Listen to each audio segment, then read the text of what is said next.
Why was the Game Boy camera so groundbreaking? Imagine a tiny device that let you take pictures on the go, right from your handheld gaming console. That's what the Game Boy camera did when it launched in 1998.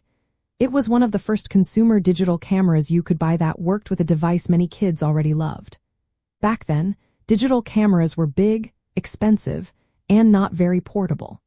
Nintendo changed that by making a small, affordable camera that plugged into the Game Boy.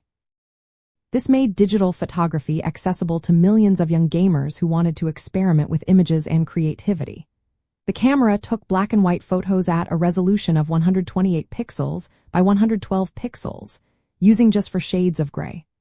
While that sounds tiny today, it was enough to display images clearly on the Game Boy screen. The real magic was how easy it was to take pictures anywhere, turning the console into a fun camera.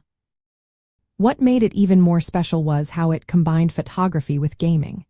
You could take photos, then view and edit them with doodles, stamps of Nintendo characters, or stickers. It was like creating your own little digital art gallery. The camera also had a swivel mount, so you could rotate it 180 degrees for selfies, long before smartphones made selfies popular.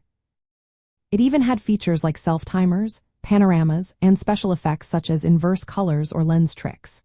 You could store up to 30 images on the cartridge, and if you wanted to print your photos, you could connect the Game Boy to the Nintendo printer. This added a physical element to your digital images, making the experience even more fun. The Game Boy camera was a perfect example of 1990s digital culture, blending gaming, creativity, and new technology. It showed how a gaming device could be more than just a game machine. It could also be a tool for personal expression.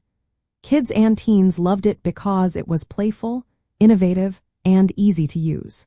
It captured the spirit of the time, when pixel art and digital customization were all the rage. This device is remembered today as a symbol of how gaming and digital culture started to come together in a new and exciting way.